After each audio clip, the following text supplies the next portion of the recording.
Hi, it's Therese from Lost in Paper, and I'm here with some no outline stamp layering today using this gorgeous new release set from Altenew, and it's one of the Builder Flower sets called Japanese Mum, and these flowers are so beautiful.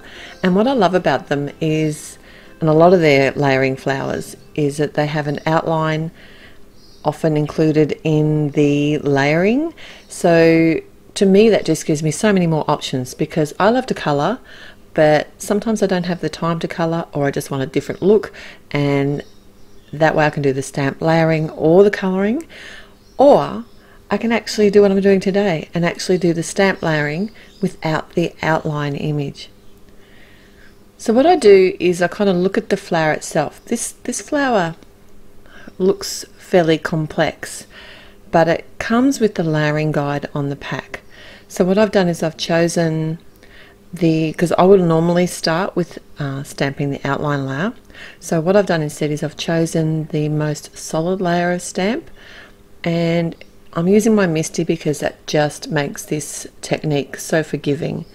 And it's a new stamp, so I did condition it with an eraser first, and when I add the ink to the stamp, I actually find with the Altenew inks, I do sort of twist my ink pad and then tap, and I get really good coverage that way. And these are the pinks that I'm using today, the nice hot bright pinks. I don't use them very often, so I'm enjoying them.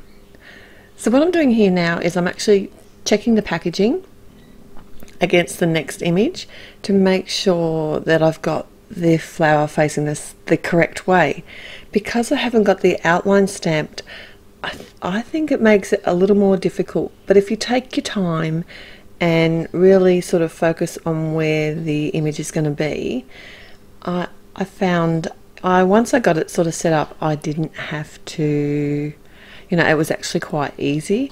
And that's the thing, the more you use your stamps, like especially if they're layering stamps, the more that you use them, you kind of get to know them. They're like your friends. And then you kind of just cruise and you relax and you can just stamp. And especially with the MISTI, I just decided to create multiples today because, hey, why not? I've got everything set up ready to go, although I did do them in all the same colours. So the second colour, the first one I used today was Pink Diamond, and the second one is the second one in the set of, I did have it out before. I'll get back to that. It's the Pinkalicious is actually the second layer. I'm just checking it out. Just give me a sec. I'm finding it. I'll just put some elevator music on. Cherry Blossom. The set of 4 is called Cherry Blossom. A really pretty set.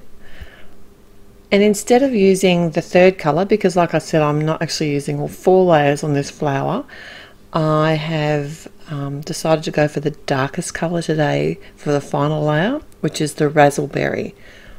And on some of these flowers I double stamped the colours, and on some of the other flowers I didn't. And the reason I did that is I wanted more depth of colour. Now, often to get the extra depth, I will actually come in, I might have used like a dark grey there instead, but I wanted to stick to a colour family today, not go off on a little tangent like I often do.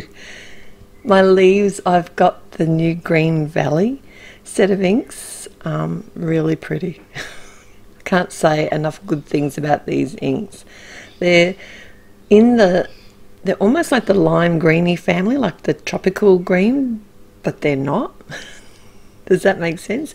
It's kind of that in-between colour that was missing in the sets of Altenew. So nice and bright and happy green, but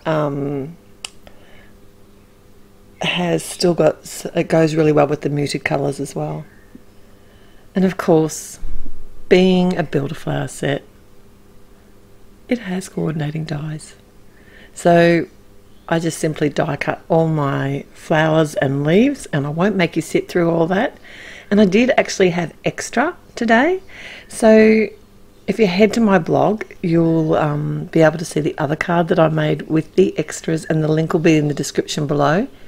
As well, at my blog there'll be a chance to win as well to a gift certificate to the Altenew online store, and that is linked below as well. So, and all the details, all the links to the other people along the hop, and so much more wonderful inspiration with this beautiful new Build-A-Flower set. So I've stamped out a sentiment in some grey ink. That's the grey denim, and it's from the More Than Words set. And I thought I'd go for that classic sort of layout, you know, where you normally would die cut like a centre piece, a negative space or whatever, but instead what I thought I'd do, like a line of flowers or something across the top of a card. This is a really nice layout and I've used it heaps, and so have lots of other people. It looks awesome always.